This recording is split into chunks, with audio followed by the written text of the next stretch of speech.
This is Bachata Podcast, all about bachata. Köszöntünk mindenkit a Bachata Podcast mai adásában. Az én nevem Cortez Sebastián. Én pedig Brunner Gábor vagyok, Brumi. Sziasztok, sziasztok! És a mai adásban a fejlődésről fogunk beszélgetni, arról, hogyha egy táncos eljut már a tanfolyami tematikák végére, akkor hogyan tud tovább fejlődni és tovább haladni ezen az úton. Ugye ezt nagyon sok táncos elmondja így a tanfolyami időszak végén, hogy na akkor mi van még, na akkor mit lehet még csinálni, vagy hogyha esetleg megszűnik egy csoport, akkor az azért elég rosszul viselik szerintem a táncosok, hogy na akkor hova tudok menni, vagy mit tudok csinálni. Ugye arra gondoltunk, hogy ezt egy kicsit kifejtjük nektek, hogy mi a mi véleményünk erről, hogy mit tud csinálni valaki azután, miután már elért egy haladó extra szintet, hogy milyen opciói vannak erre. Az nyilván rögtön egy nagyon érdekes kérdés, hogy a különböző iskolák különböző módon struktúrálják a saját tanfolyamaikat, és egyáltalán hol dől el, hogy én befejeztem egy tanfolyamot. Tehát, hogy lehet, hogy az én iskolámban én már kijártam egy kezdő-középhaladót, de lehet, hogy más iskolákban vannak még középhaladó, B3-as szint, nem tudom, egyáltalán érdemes például más tánciskolába átmenni. Ez egy első kérdés. Hát, vagy pont bele trafáltál a dologba. Én azt gondolom, hogy a táncosoknak a zöme azért megy el valahova, mert a táncot akarja megtanulni. Az első keresésnél biztos vagyok benne, hogy keresi az, hogy szalsza, bachata, csa-csa, bármi ilyen tanfolyamot keresen, de aztán pedig azon fog múlni, hogy ki a tanár, és ki az, aki megfogja őt. Ezért szerintem kevésbé van benne az, hogy táncosokat vált az ember, ha csak nagyon-nagyon-nagyon rossz a tanár, akihez jár. De összességében szerintem a tánctanár fogja meg az embereket, nem pedig a tánc maga. A tánc csak az elején egy behívó, de a tanárnak a dolga az, hogy megtartsa szerintem a diákot, és látva a piacot szerintem ez hosszú távon is megmarad. Elsődleges a közösség, de hogy a közösséget építeni meg a tánctanár fog tudni, hogyha jól csinálja a dolgát. Tehát szerintem azért fog maradni valahol valaki, mert jól érzi magát, és nem pedig azért, mert ő annyira nagyon jól fejlődik éppen az adott iskolában. Nyilván ez előny, hogyha a kettő megvan egy helyen, de szerintem ez most sokkal fontosabb középhaladó szintig, hogy egy jó közegben legyen benne. Igen, de most pont arról beszélünk, hogy mi történik akkor, hogyha azt érzem, hogy amit a tánciskola nyújtani tudott tanfolyami szinteken, azt már mind abszolváltam, és én mégis látok még magam előtt fejlődési útvonalat, és látom azt, hogy van hova tovább lépni. Én azt tudom, hogy ennek 4 szintje van, amihez lehet kezdeni majd a haladó tanfolyamok után. Az első szintem az, amikor csak a buli marad. Tehát az, amikor nincsen nagyon más fejlődési lehetőség. Én se teszek bele többet, de már vagyok egy bizonyos szinten, és akkor belekezdek abba, hogy akkor csak buliba járok. És keresek magamnak egy másik, vagy stílust, vagy hobbit, vagy bármit mondjuk a bachata mellé, mert már olyan szinten vagyok, hogy én már többet beletenni nem akarok, tanfolyamokra szívesen eljárnék, de alacsonyabb szintűekre már nem. De akkor a motivációm sincsen abba, hogy fejlődjek, vagy éppen fejlődni akarjak. De a bulikban olyan szívesen lejárok. Egyébként ez van a szalszás körökben, egyébként ez nagyon jellemző, hogy eljut valaki egy bizonyos szintig, legyen az középhaladó vége, haladó eleje, és csak bulikba jár, máshova nem akar menni. Én már többször kaptam olyan beszélgetésekben, hogy sokat kell eljárni bulizni, mert így lehet a legjobban haladni és fejlődni. És közben, amikor például lányokkal beszélgetek erről, akkor sokkal könnyebben értek egyet, hiszen a lányoknak egy vezető olyan dolgokat fog vezetni, amikkel addig esetleg nem találkozott, és egy csomó olyan új helyzetbe fogja hozni, ami valóban tudja fejleszteni a technikai tudását. Ez mennyire igaz egy vezetőre? Mit tudok én tanulni abból, hogy másokat kérek föl, de mégiscsak én adom a kezdő impulzust, rajtam múlik az, hogy mi történik arra a zenére a parketten. Igen, ez egy nagyon nagy mondás, ezt mi is nagyon sokszor használjuk azt, hogy buliban fog az ember legjobban fejlődni. Ezt az órákon is egyébként kihangsúlyozzuk, hogy a párváltás nagyon fontos. Egy órán is. Vannak, akik párba jönnek el, mint páros foglalkozás, és akkor ők csak együtt akarnak táncolni, de technikailag vagy fejlődésileg az a legjobb, hogyha minél több emberrel tudsz táncolni, és az, amit te tudsz, most nagyon nyersen fogok fogalmazni, más testtel is meg tudom csinálni, és lebírom vezetni, és mindenkihez más erő kell, más dinamika, más intervallumban fogom tudni vezetni a lányokat.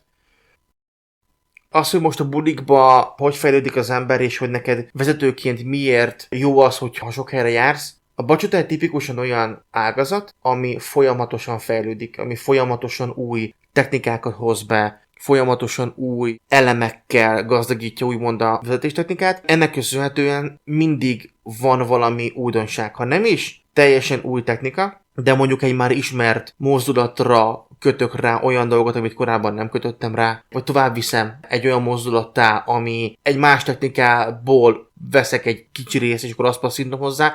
Tehát nagyon-nagyon nagy a változatosság. Ezt úgy tudnám megfogalmazni, mint a szalszában, amikor van egy sombrero, és akkor abból rengetegféle figura tud kijönni abból a mozdulatból. Nálunk is ez van, csak annyival mélyebben, hogy nálunk egy figura az nagyjából egy válkörzés. Vagy 2 válkörzés már egy figurának minősül, hiszen annyira tág az egész dolog. Tehát én azt gondolom, hogy fiúként ezért vannak sokan a tanfolyamokon, és ezért van az, hogy már pár tanfolyamon több a fiú, mint a lány, mert érzik magukon, hogy végig kell tartanom ezt a lépést a korral, vagy éppen bármivel, ami jön, mert innovatív az egész. Abszolút, és szerintem ez az egyik legcsodálatosabb dolog a bacsatában, hogy ez egy élő, folyton változó műfaj, Abszolút, és igen. nincs még egy szabályrendszerbe belemerevedve. Ugyanakkor pont ezért merül föl bennem a kérdés, hogy akkor a bulin lehet, hogy úgy tudok fejlődni, hogy másokat nézek, másokat másolok, vagy nem tudom, hogy a partnerrel való interakcióban ott hogy tudok fejlődni. De lehet, hogy ez csak az én bizonytalanságom, ami miatt ezen lovagolok még egyet. Hát én csak a magaméból tudok kiindulni, nekem nagyon sok figurám, amit csinálok, az a buliból épül föl. Mégpedig a hibákból. Tehát az, hogyha én elkezdek valamit a lánynak vezetni, és ő mondjuk egy teljesen mást reagál rá, akkor megpróbálom megfejteni tánc alatt a buliba, hogy vajon miért reagált rá másképpen, és mind kell változtatnom akkor, hogyha azt akarom elérni, amit ő hibázott. Ez így viszont már egy nagyon konkrét tanulási font. Hát ez igen. Ehhez nyilván ismerni kell nagyon sok technikát, tudni kell ezeknek az összekötését. Tehát nyilván van egyfajta technikai háttér, amit haladó szint után lehet egyébként tök szépen rendszerezni. A rendszerezésről majd mindjárt később egy kicsit. De a lényeg, hogy szerintem a buliba pontosan az ilyen hibákról, hogyha az ember figyel arra, és azért megy le egy buliba, csak egy hónapba, hogy na most akkor csak arra fogok figyelni, hogy én kapok-e valamit még ettől az egésztől, vagy csak egy folyamatot követnek le a lányok, és ez egy sablon, amit minden buliba ezt használok. Vagy elkezdek olyan dolgokat használni, amit utána ki tud épülni mondjuk valami más, valami jobb.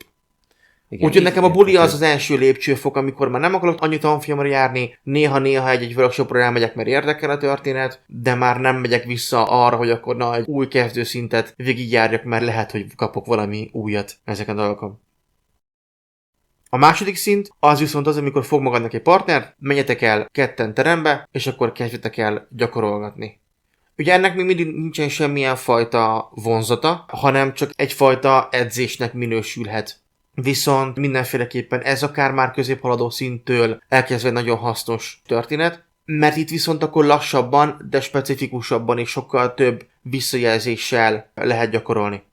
Amikor tényleg heti rendszerességgel vagy 2 hetente egy azonos partnerrel lemegyek, na itt vannak a videók az órákról, nézzük meg ezeket. Foglalkozok egyszerre 3-mal, vagy 1 órán 3-mal, utána megint tovább megyek 3, megint 3, utána 6, és így tovább, és így tovább.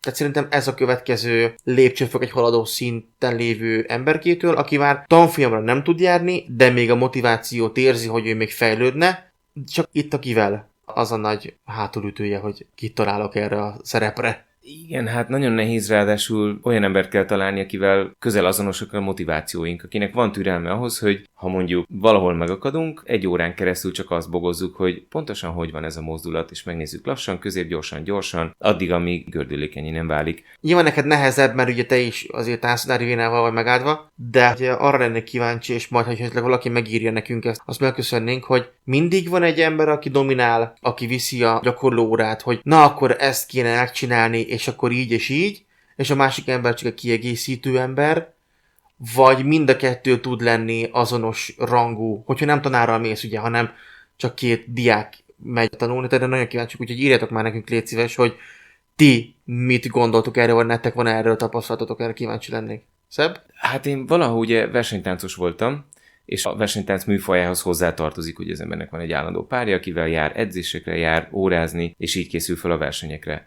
Akkor még valóban azt gondolom, hogy egy ilyen egyenrangú viszony volt köztem és a partnerem között, mind a ketten ugyanazt akartuk, együtt eldöntöttük, hogy azt az utat járjuk. Valóban, amióta tánctanár lettem és koreográfus, azóta egyen jobban a kezembe adják az irányítást. Vagy lehet, hogy Kezedbe adják, vagy elveszed az irányítást. Vagy én a kezembe veszem az irányítást, azzal együtt, hogy kommunikációban mindig próbálom azt erősíteni, hogy várom a másiktól is az impulzusokat. Szerintem úgy kényelmes, hogy én tudom, hogy mit szeretnék megnézni, átnézni, kitalálni. De van erről egyébként neked visszajelzés, hogy bárkivel beszélgettél-e ilyenről, hogy náluk ez hogy működik? Vagy mások ezt hogy csinálják? Nem, másokkal nem beszélgettem még nagyon erről. Beszélgettem már több emberrel, akik azt mondták, hogy ők összejárnak gyakorolni, ami nagyon jó és nagyon irigylésre méltó. Én is összejárok azért gyakorolni valakivel, de nem annyit, amennyit szeretnék. Én boldogan gyakorolnék sokkal többször egy héten.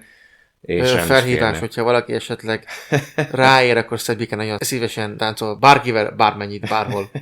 Közben fölmerült egy kérdés bennem, hogyha továbbhaladásról beszélünk, ugye arról beszélgetünk, hogy valaki végigjárt az összes tanfolyamot, hogy azt mondtad, hogy elő lehet venni a tanfolyami videókat. Igen. És azokat átnézni. De van még egy videóanyag, ami hozzáférhető mindenki számára, az internet. YouTube! Tele van, így van, a YouTube tele van feltáncokkal a világ összes fesztiváljáról, a világ összes nagyon híres és kevésbé híres tanárától. Mit gondolsz ezekről?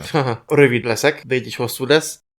Én nagyon nem preferálom egyébként. Abban nagyon jó, ha inspirációt szerzel onnan, hogy az egy tök jó elem. Viszont a haladó szinten, vagy középhaladó szinten szerintem még haladok már csak-csak, de nem tudom mennyire tudatosak a táncosok felé, de azért tudni kell technikai hátterét. Tehát én azt gondolom, hogy ha nézek egy videót, akkor oké, az egy tök jó mozdulat, de hogy is van ez? És akkor elkezdenek próbálkozni megcsinálni valahogy, ami viszont technikailag nem jó, ami viszont utána a buliban nem fog működni, vagy éppen összetöri a lányt a fiú, mert át akarja verni rajta magát. Szerintem aki minket hallgat, az pontosan tudja, hogy amikor azt mondom, hogy Daniel Desiree-nek a videóinak a többsége, amikor a lány előre hajol, a két keze hátra jön a háta fölött, és akkor egy szárnyban hátra csapódik a két keze, na attól kapok agyvérzést, mert az nem lezethető. Az egy pár meg tudja csinálni, aki kigyakorolja, de már a buliba széttöröm a lány kezét, hogyha ezt meg akarom csinálni.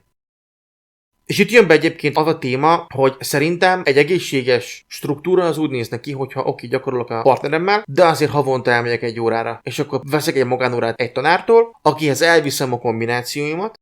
Célszerű nyilván olyan tanárhoz menni, akiről tudjuk, hogy tud is valamit tenni az ügy érdekében, hogy segítse a mi munkánkat. Mert hogy pontosan ezeknek a kiküszöbölésére, hogy ne legyen az, hogy én olyan dolgot tanulok meg, ami rossz, és át akarom ültetni ezt a táncomba.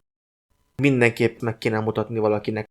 Amikor tanfolyami figurákat elemez ki, akkor elvileg videón fönt van minden technika. Legalábbis nagy százalékban. De már YouTube-on nagyon kevesen tanítják le. Pontosan azért egy Marco Sará, egy Pablo Raquel, egy Daniel Desiree, egy Abdelleti. Nagyon sokszor koreót táncolnak. Demóba is. Tehát letáncolja a saját kis figuráját, amit aznap a workshopon tanított, de egyébként készülnek rá, hogy a felvételen, amikor videó is készül belőle, akkor ne imprózzanak, mert eladhatóbb az, hogyha egy profi demót tesznek föl. De hogy ezzel nagyon óvatosan egy ilyen YouTube-ozással kapcsolatban, mert tudni kell a technikai hátterét ahhoz, hogy meg tud csinálni a figurát szerintem. Világos. Azért az is felmerült bennem, ahogy beszéltél erről, hogy kidolgozunk a saját párommal valamit, és utána megpróbálom azt elvinni socialbe. Én azért látok abban is egy realitást, hogy van egy saját párom, akivel rendszeresen gyakorolok, akivel van egyfajta összeszokottság, és hogy kialakulhat egy olyan figurakészlet, vagy mozdulatkészlet, amiről tudom, hogy ez a kettőnké. Ez nem az, amit bárkinek le tudok vezetni socialben. Ezt tudjuk, mert ezt megszoktuk, és tudja, hogy amikor én így nézek rá, akkor valószínűleg ezt fogom megpróbálni levezetni, akár mondjuk beszélhetünk kisebb emelésekről, vagy ilyen egyszerűbb dolgokról. Nyilván nem támogatjuk ezeket a socialben, mert balesetveszélyesek, és sokan vagyunk egy pici térben, de hogy lehet egy olyan mozdulatkészletünk, amiről tudjuk, hogy ez a kettőnké, ha vele táncolok, akkor ezt tudom vezetni, a többit meg lehet bárkinek. Szerinted tudtok így szelektálni? Az, hogy csak azzal táncolom, csak azt a kombinációt? Nem az a lényeg egyébként, hogy amit kigyakorlunk, az azért mással is működjön? De a nagy részének igen, csak közben születhetnek tényleg olyan mozdulatok, amik tök izgalmasak, és amiket tökre szeretünk, és erről megállapítjuk, hogy jó, hát ez nem social kompatibilis, majd ha téged felkérlek, akkor ezt ezt ne felejtsük el, de szerintem ezt egy másik ponthoz lehetne jobban hozzátenni. Jó. Méghozzá a következő ponthoz, és tök jó átvezetés, bármennyire is volt véletlen. A dolog, hogy igen, az ilyeneknél azt mondom, hogy akkor menjenek el versenyezni. Tehát a következő pont az, hogy ha megvan a partnerem, haladó szint után vagyok, vagy haladó szinten vagyok, akkor utána menjek el szépen versenyezni, és ezeket, amiket mondasz, hogy saját figurákat, na azokat ott elő lehet adni. Ami technikailag egyébként jó, nehéz, de különleges. És nem socialre való, tehát nem a bulira való, hanem arra való, hogy mi ketten megmutassuk azt, hogy nekünk vannak ilyen és olyan figuráink. Tehát én azt gondolom, hogy a versenyzés a következő állomása lehet egy párnak. Nyilván mindenki mondhatja, hogy én nem akarok versenyezni, én nem akarom magamat mutogatni, én nem akarok ezt, nem akarok azt. Ezt tiszteletbe kell tartani. Van ilyen, de annak ez a vonal már nem él. Annak addig élt, ameddig egy partnerrel elmentem, és akkor gyakoroltam. Tehát neki már ez a része szerintem nem is lesz annyira opció. De az, hogyha viszont valaki meg akarja magát méretetni, tehát van egy kompetitív hajlama, annak viszont egy tök jó pofa dolog az, hogy van egy fix partnerem, egy szinten vagyunk, elkezdünk járni, de akkor viszont már elkezdünk órázni valakinél, felkészített tanárom van, aki megmutatja, hogy oké, akkor hogy épül fel a zene, mit kell táncolni, mennyi kombinációt teszek össze, intro, bevezető, footwork, levezető, mindent, ami kell, és az viszont egy megint egy nagyon-nagyon nagy fejlődési lehetőség egy párnak. Ami már nem biztos a social, viszont amikor elmész ugye versenyre készülni, hogy ott viszont már te egyénileg fejlődsz, de nem biztos, hogy annyi buliba fogsz már járni. Igen, a versenytánc világa ilyen szempontból másképp struktúrálódik, ott valóban nagyon-nagyon hamar kerül az ember a versenyzés közelébe. Alapvetően az a tánciskola, ahol én felnőttem, ott volt egy kezdőtanfolyam, haladó tanfolyam, majd egy versenytánc előkészítő. Ott is megvoltak ezek a kezdő, középhaladó, haladó, vagy ott csak kezdő? Volt egy darab kezdőtanfolyam, egy darab haladó tanfolyam, ez volt a tánciskolai rész, és aztán jött a versenytánc előkészítő, tehát a fejlődésnek egy nagyon-nagyon korai szakaszában már alapvetően afelé irányultunk. És ez nem azt jelenti, hogy mindenki, aki járt versenytánc előkészítőre, kezdő versenytáncra, haladó versenytáncra, valóban eljutott a versenyzésig, de a fókuszban mégis valahol ez volt. Tehát nem volt annyira kibontva a social-re való előkészítés, fogalmazunk így, hanem ott inkább rövid etapok, ahol tanulj meg lépni az alapokat, de aztán bomb bele a versenyzés, ugye?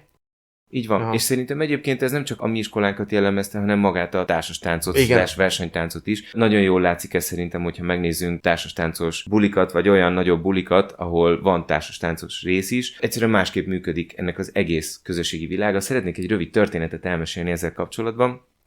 Az a táncklub, amit az előbb említettem, a Harmoni Táncklub, a közösség életéről volt híres. A táncklub vezető nagyon-nagyon sokat dolgozott ezen. És azért nagyon sok buli volt nálunk, táborok voltak, bálok voltak, de ez nem volt jellemző mindenhol. Egyszer együtt dolgoztam egy színházban egy magasosztályos versenytáncossal, és amikor kiderült, hogy ő magasosztályos versenytáncos, mondtam, hogy jaj, de jó, hát akkor táncoljunk egyet. Beraktam egy csacsát, és rám nézett, hogy de mit fogunk táncolni? Mondom, hát csacsázni fogunk. Jó, de mit? Annyira ismeretlen volt számára az improvizáció, hogy nem tudta elképzelni, mit fogunk csinálni onnantól kezdve, hogy mi korábban sose táncoltunk, és kérdeztem, hogy egyébként, amikor te aktívan versenyeztél, jártatok bulizni? Persze, minden hétvégén. De táncos bulig, ja nem, olyanok nem voltak. Eljutott valaki a legmagasabb szintig a versenytáncban úgy, hogy a buli, a táncos improvizáció nem volt része az életének. Ezzel együtt, hogy visszatérjünk a témánkhoz, számomra a versenyzés kifejezetten a technikai fejlődésnek az ürügye volt. Az volt a nagyon jó a versenyzésben, hogy voltak dátumok, tudtam, hogy november 12-én lesz egy versenyem, addigra ezt és ezt ki kell gyakorolni, még ennyiszer tudunk elmenni órázni, és ennyi edzésünk lesz. Tehát adott egy szerkezetet az egész fejlődési folyamatnak, és én ezt nagyon élveztem benne. Magát a versenyzést kevésbé, én nem vagyok ilyen kompetitív természet, ahogy mondtad, de valóban azért tudnám nagyon javasolni a versenyzést olyannak, aki akar fejlődni, mert keretek közé teszi ezt az egészet, és nem úszik el a levegőben, mert igazából nincs tétje, tétet ad a fejlődésnek. Nem tudom, egyébként ez érdekes, ez a buliba járok és versenyfelkészülő kontrája. Nálunk a versenyzésen tipikusan az volt a jellemző, hogy azokat lepontozták, akik olyan dolgokat csináltak a színpadon, amit nem lehet levezetni. Tehát volt is ilyen kritérium a pontozásban, hogy mennyire lehetett adott figurasort levezetni másoknak. Tehát nem csinálhattunk olyan dolgokat, ami látszott, hogy nem belőlem, mint fiúból, mint vezetőből indulnak. És ezért érdekes egyébként az, hogy emiatt, igen, vannak olyan elemek, amiket csak a partner nem ismer, de nem azért, mert nem lehetne levezetni, hanem mert olyan visszacsatolás kell a fiúnak, amit viszont csak kigyakorlás után tud megcsinálni. Tehát lehet vezetni mindent, csak ahhoz meg kell nézni a technikai hátteret. Tehát nem tudom levezetni a középhaladólánynak azt, ami ilyen versenysoraim voltak. De egy haladólánynak már lehet, hogy lebírnám vezetni, hogyha ő is annyira jól tudna követni. Tehát igazából mindig, ahogy visszatérünk a versenyzéshez, elő fog jönni az, hogy ezek, amiket az előző pontnál mondtál, hogy a saját partneremmel csinálok olyan kombinációkat, amik ránk vannak szabva, viszont úgy csinálom ezt meg, hogy mégis vezethető legyen. Tehát ugye Pont most indul el egy olyan szabályzati rendszer, hogy nálunk is ugye az E-osztálytól fog majd menni a versenyzési struktúra, ahol meg tipikusan arra megyünk rá, mint pontozók, hogy ezt keressük. Hogy vezethető legyen, hogy folyamatos legyen, és próbáljanak meg a párok úgy fölkészülni, mint hogyha egyébként bulira készülnének föl, csak vannak elemek, amik szimpatiasabbá teszik a dolgot. Tehát én azt gondolom, hogy ha valaki mindjárt nem is akar elmenni versenyre, mondjuk itt vagy te, nem akarsz mondjuk versenyezni, de fejlődni akarnál, akkor nagyon pici lenne a mesdje a között, hogy csak bulira készítenélek mondjuk én téged föl, vagy már egyfajta olyan struktúrát kapsz, ami a bulikon túlmegy, de pont meghúzza azt a határt, ami még nem versenyzés. Tehát szerintem ez is egyébként egy tök jó része annak, hogy te tudj fejlődni. És minél több embert bízhatunk arra, hogy menjen versenyezni, mert egy nagyon jó kis közösség és egy nagyon jó lehetőség arra, hogy még professzionálisabban tud ezt végezni, de el kell fogadni, hogy akkor viszont valószínűleg a buli része az kevesebb lesz. Sajnos. Nem amiatt, mert már unalmas, hanem hogy nem lesz rá se energia, se idő, se semmi arra, hogy annyi buliba járj, mintha nem versenyeznél. Mi a következő lehetőség annak, aki fejlődni akar? Szerintem ennek a csúcspontja, ha mondhatni így, ezért ezt mindenki így tartja, ugye az maga a tanárság. Fogalmazzunk úgy, ez a korona az egész dologra, amikor már olyan szinten vagy valamiből, hogy már tud oktatni. Ez szerintem egy nagyon jó elismerés neked is, meg úgy a szakmának is feléd, hogy már alkalmasnak tart arra, hogyha ez megfelelő keretek között van tartva, de ezt is majd kifejtjük. Én azt gondolom, hogy a második, harmadik szintet egyébként ki is lehet akár hagyni. Tehát magát azt a részt, hogy akkor partnerrel elmenjek gyakorolni a bulikra, vagy azt, hogy versenyezzek, és akkor a versenyzés által fejlődök föl. Tehát ki lehet hagyni, vannak ilyen repérek, akik ezeket kihagyják, és úgy lesz a tanárok. De azt gondolom, hogy akkor fogsz tudni a legjobban táncolni, akkor fogod megérteni az egész metodikát, hogyha elkezded megtanulni, tanítani az alapoktól. És ez nagyon fontos, hogy bárki, aki tanárságra akarja adni a fejét, annak tudnia kell, hogy az elején, az első 1-2 év az arról szól, hogy a kezdőket tanítsd. Nem csak azért, mert ledegradálni akarja az iskola ehhez, nem akar neked több lehetőséget adni, pedig egy haladó táncos vagy, meg egy tök sok eredményt elért táncos, hanem hogy tudd, hogy hogyan épül föl.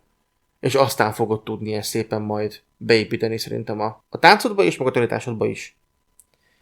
Nagyon-nagyon sok mindent akkor tanulunk meg, akkor tudatosítunk, amikor elkezdjük tanítani. Így van. És ez abszolút vonatkozik a legalapvetőbb, legegyszerűbb technikákra. Abban a pillanatban, hogy verbalizálnom kell azt, amit egyébként már évek óta ösztönösen csinálok, hiszen évek óta ezt gyakorlom, már izommemóriából működik, már automatikusan, ösztönösen csinálok egy csomó mindent, és egyszer csak valakivel meg kell értetnem, hogy pontosan mi az, amitől nála is működni fog, és valahogy kulcsot kell neki adnom ahhoz, hogy ezt csinálja, és nagyon sok felismerés akkor jön, hogy sose gondoltam így arra, hogy a csípőmet itt ezen a ponton így viszem, de ha nem így viszem, akkor nem fog működni, és akkor kezd el valamiféle szerkezetet Összeállni az egész igazából.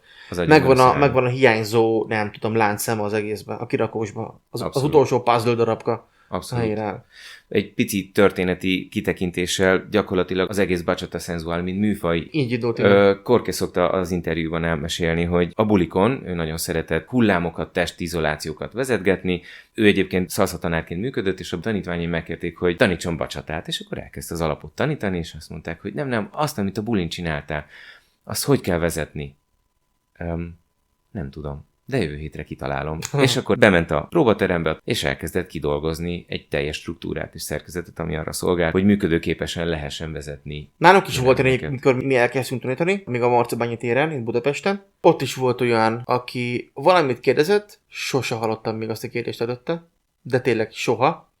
És mondtam, hogy igazából én nem tudom a választ, de térjünk erre vissza jövő héten, mert akkor megkeresem, vagy megkérdezem, vagy utána járok annak az adott kérdésnek. Nyilván következő héten már ő is elfelejtettem, meg én is elfelejtettem, hogy mi volt ez a téma, de bennem cseng az, hogy mindig fogsz kapni olyan dolgot, ami egyszerűen megfog, amire nem tudsz válaszolni, és a fejlődésednek itt indul egy olyan szakasza, hogy megoldást kell arra találnod. És ha megoldást találsz, akkor magadba is beépíted, a táncodba, a repertoárodba, a mindenedbe, és át is fogod tudni adni, hogyha megérted annak a hatékonyságát. Szerintem ez nagyon jó szint, amikor már valaki tanít, de azért óvatosan is kell ezt kezelni sajnos, mert azért nagyon sok olyan tanár van, aki csak azt gondolja, hogy ő akkor erre képes, hogy átadja a tudást. Pedig egyébként csak középhaladó szinten van. Tehát ez egy kicsit ilyen necces ez a mesdje, de ezt is majd kifejtjük. Tehát, hogy én azt gondolom, hogy ez a 4 olyan pont van egy haladó táncosnak az életében, olyan meghatározó az, hogy csak buli és kevesebb tanfolyami lét, találj magadnak egy partnert, kezdjetek el gyakorolgatni, és hidd el, hogy sokkal többet fogsz fejlődni, de azért menjetek el tanárokhoz. Havonta egyszer azért mutasd meg, hogy az jó-e, vagy csak te gondolod róla, hogy jó. A harmadik az, hogy versenyez, menjél, méretesd meg magad, fejlődjél, varras magadnak ruhákat, vegyél olyan cipőt, mert az egésznek van egy olyan hobbi élménye, ami egy életmód is lehet egy idő után. Hogy figyelsz magadra, hogy sportolsz mellette, mert kiegészítőnek ott kell lennie ennek is, akkor terveztetsz magadnak ruhát, amiben te vagy ott, amit meg tud magad mutatni. Nagyon-nagyon sok felé mehet el ez érzelmileg, hogy mennyi töltést ad maga a versenyzés. És hogyha azt érzed magadba, hogy te benned van olyan affinitás, hogy akkor tanítsd, akkor pedig kezdj el tanárképzőt, és akkor próbálj meg együtt dolgozni egy iskolával, aki nyitott afelé, hogy téged befogadjon, vagy éppen tanítson, és taníts az ő színébe. Az egy érdekes kérdés egyébként, hogy azért akarok fejlődni, hogy taníthassak, vagy azért tanítok, hogy fejlődjek, azért versenyzem, hogy ezáltal fejlődjek, vagy azért akarok fejlődni, mert nagyon jól akarok versenyezni. Ez számomra mindig egy kérdés, hogy egy ilyen hobbi szinten mi az, ami motiválja az embereket arra, hogy fejlődjenek. Ezt is majd kérjük tőled a kommentbe, jó, hogy mi az, ami titeket motivál, miért akartok még inkább jobbak lenni, fejlődni, stb. Én az elmondottak alapján, amiket elmondanak nekem az emberek, az egyik mozgatórugó az az, hogy szeretik annyira a műfajt, hogy nem akarják csak leredukálni bulira, hogy csak az alapszintet mondom. Hogy ők szeretnek annyira bacsutázni, szalszázni, hogy nem akarják elengedni azért, mert nincsen haladó csoport máshol. Vagy neki abba az iskolába. Ez után elkezd nézegetni, hogy van esetleg akkor máshol, ugye más iskolában haladó csoport, ugye amit mondtam az elején, hogy azért lehet, hogy van az a szint, amikor már tovább állok, és akkor azt mondom, hogy ha ennek az iskolán nem kaptam meg, akkor megnézem, hogy mi van máshol. By the way, egyébként szerintem az a jó szint, hogyha egy iskola azért meg tudja adni akár egy styling órával, egy footwork, egy lady style, koreós órával, ami megint csak nem tanfolyam, de megint csak fejleszt téged nagyon. Azért a tanfolyamokon belül is nem ott áll meg a világ, hogy haladó extra tanfolyam, és akkor páros tanfolyam és vége, hanem akkor mennyire footwork tanfolyamra, ami egy szóló. Mennyire el koreózni, hogyha arról van szó, és akkor megint csak tudsz fejlődni. De azt gondolom, hogy a legnagyobb százalékban emiatt fejlődnek az emberek. Aztán van az a réteg, aki meg annyira maximalista, hogy nem tudja elviselni, hogyha valami nem megy neki, de nem elég az 1 óra egy héten. A többi napon meg lehet, hogy más edzése van, vagy máshol van éppen programja, és akkor azért, mert annyira maximalista, hogy muszáj neki gyakorolnia valakivel, hogy megértse ennek a mélyebb vonalait. Vagy éppen azt mondja, hogy a bulikba akarom azt, hogy igen, én mindenkivel tudjak úgy táncolni, hogy ne kelljen úgymond magamat feladnom azért, mert úristen, most ezt nem tudom megcsinálni, vagy azt nem tudom megcsinálni. Szerintem ezek azok a dolgok, ami miatt az emberek szerintem fejlődni akarnak. Nekem mondjuk nem is volt annak idején kérdés, hogy én versenyezni akartam. Értek, ezzel el sem gondolkodtam rajta, hogy miért akarok versenyezni, mert én tudtam, hogy ezt akarom. Volt egy olyan cél, amit el akartam érni, ami egyébként nem sikerült, de ez egy másik kérdés. De azt gondolom, hogy nálam ez volt abszolút az a pont.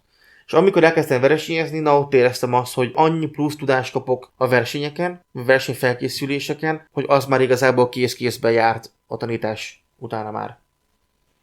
Én azt tudom hozzáfűzni, ami az én élményem egyébként, de már nagyon-nagyon sok éves élmény, igazából azóta, hogy elkezdtem tánciskolába járni, de hogy azt tapasztaltam, hogy minél jobban táncolok, annál jobb érzést csinálni. Igen, ez egyébként szerintem az, aki nem táncolt még soha, az nem tudja. De a sportok ugyanezt adják, egy foci, egy tenisz, egy bármi olyan szinten hoz lázba, hogy már vége, ne idegesítsetek fel, hogy már vége van. Annyira el tudja kapni az embert a gépszéj, mint nálad is ez a tánc. Nálam is a tánc.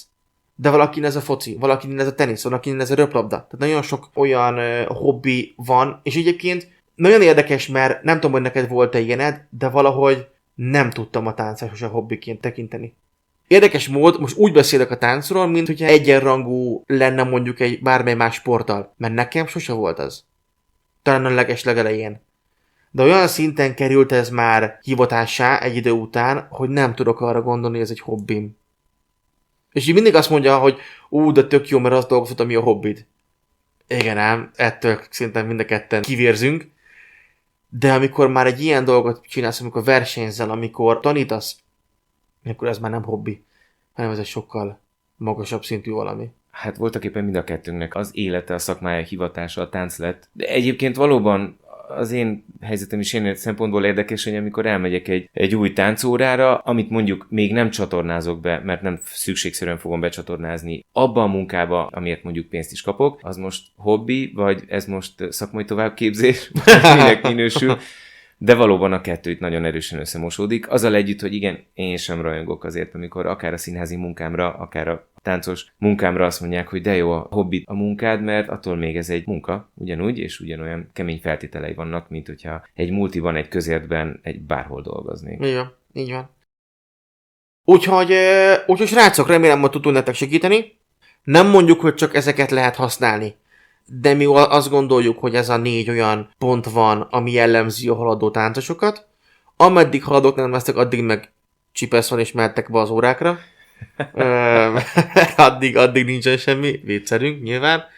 De a lényeg, hogy próbálj meg magad megtalálni, és hogyha ez salsa, ha ez bachata, teljesen mindegy. Én azt gondolom, hogy mindenhol tudsz fejlődni, és megtalálni azt az utat, ami előrébb vezet ebbe az egészbe. Így van. Úgyhogy köszönjük szépen még egyszer a figyelmet, ne felejtsétek el bekövetni minket Spotify-on és YouTube-on, és akkor találkozunk hamarosan. Köszönjük szépen a figyelmet, sziasztok! Sziasztok!